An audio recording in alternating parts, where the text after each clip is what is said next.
Bismillahirrahmanirrahim.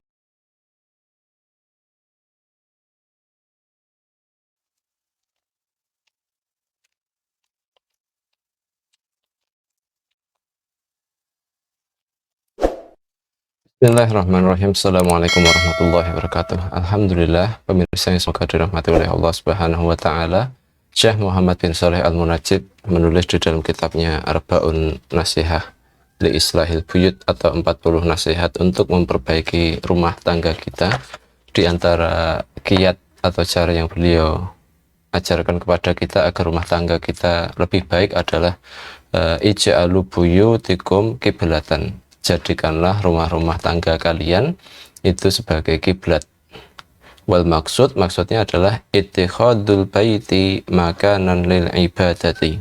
Maksudnya adalah jadikan rumah-rumah kalian itu sebagai tempat untuk beribadah, kata beliau. Jadi ini adalah salah satu kiat untuk menjadikan rumah kita sebagai semakin rumah yang semakin baik. Mewujudkan kedamaian di rumah tangga kita adalah dengan menjadikan rumah kita sebagai tempat-tempat beribadah. Qala Allah Ta'ala wa awkhayna ila Musa wa akhihi an tabawwa'a liqaumikuma bimisri buyutan waj'alu buyutakum qiblatan wa aqimus shalah wa basyiril mu'minin. Dalilnya adalah firman Allah Subhanahu wa taala, wa auhayna ila Musa wa akhihi, dan kami wahyukan kepada Musa dan saudaranya, ang tabawwa liqaumikuma bimisri buyutan, ambillah oleh kalian berdua beberapa rumah di Mesir untuk ditempati oleh kaum kalian berdua. Waja'alu buyutakum kiblatan, dan jadikanlah rumah-rumah kalian itu sebagai kiblat. Wa aqimus shalah, dan dirikanlah salat. Wa basyiril mu'minin, dan berikanlah kabar gembira kepada orang-orang yang beriman. Gitu. Kemudian Syekh Muhammad bin Shalih Al-Munajjid menjelaskan ayat ini dengan mengutip tafsir dari sahabat Ibnu Abbas tentang Quran surat Yunus ayat 87 tadi. Qala Ibnu Abbasin umaru wa an yatakhaddu ha masajidan. Mereka diperintahkan untuk menjadikannya sebagai tempat-tempat sujud, tempat-tempat beribadah. Qala Ibnu Katsir berkata, wa kana hadza wallahu alam, ini seolah-olah wallahu alam limastadda bihimul bala, ketika tekanan atau ujian atau siksaan dari min kibalil fir'aun, dari Fir'aun dan orang-orangnya itu semakin kuat, semakin intens, wa qaumuhu, dan juga siksaan dari kaumnya Fir'aun, pengikutnya Fir'aun, wadayaqa alaihim, dan ketika dada mereka, perasaan kaum Nabi Musa dan orang-orang mukmin ketika itu semakin sempit, semakin sesah, semakin gelisah, umiru bikasratis shalah, mereka diperintahkan untuk memperbanyak salat, kama qala, sebagaimana yang diperintahkan oleh Allah Subhanahu wa taala, a'udzubillahi minasyaitonirrajim, ya ayyuhalladzina amanu ista'inu bis-sabri was-shalah innallaha ma'as-sabirin. Wahai orang-orang yang beriman, mintalah pertolongan kepada Allah dengan salat dan sabar, dengan sabar dan salat. Sesungguhnya Allah itu bersama orang-orang yang sabar. Wa fil hadis, juga di dalam sebuah hadis, an Hudzaifah, dari sahabat Hudzaifah radhiyallahu anhu, bahwa Rasulullah sallallahu alaihi wasallam bersabda, kana nabiyyu sallallahu alaihi wasallam idza hazanahu amrun shalah, ketika Nabi sallallahu alaihi wasallam sedang ditimpa kesedihan, kesusahan, kemalangan, maka beliau mendirikan salat. Itu. Kemudian Syekh Muhammad bin Shalih Al-Munajjid di sini mengatakan dari ayat dan hadis di atas tentang menjadikan rumah kita sebagai tempat kiblat atau tempat untuk melakukan ibadah. Wa hadza yubayyinu ahimatul ibadah fil buyut. Hal ini menjelaskan tentang pentingnya beribadah, menjalankan ritual-ritual ibadah itu di rumah.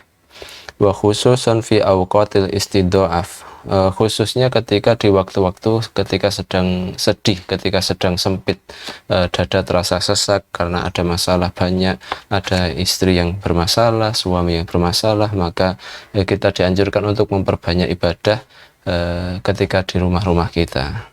Wakadzalika ma yahsulu fi ba'dil awda', juga ketika kita sedang berada di tempat yang kita sedang berada dalam kondisi tertentu di suatu tempat tertentu, indama la yastati al muslimun, khususnya ketika orang-orang muslim itu tidak mampu idharus sholatihim, menunjukkan sholat, mendohirkan sholat mereka amamal kufar, ketika di hadapan orang-orang kafir. Misal ketika kita sedang berada di luar negeri, di suatu negara yang mayoritas kafir, maka di situ kita kan akan kesulitan untuk menunjukkan sholat kita.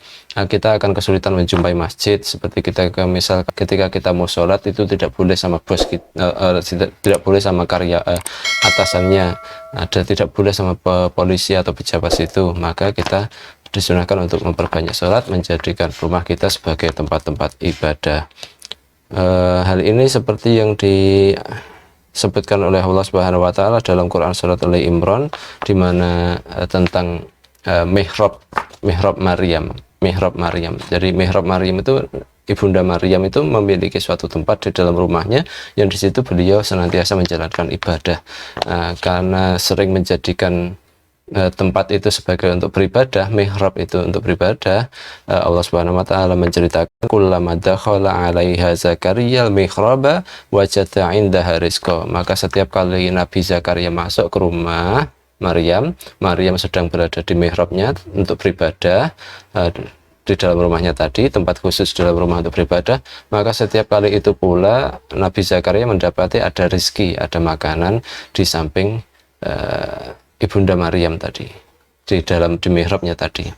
Hal ini menunjukkan tentang pentingnya menjadikan rumah sebagai tempat beribadah, kiblat, yaitu ketika kita sedang mengalami masalah, ketika kita sedang mengalami problem istri yang bermasalah, suami yang bermasalah, hubungan kurang harmonis, maka coba mari kita evaluasi rumah-rumah kita.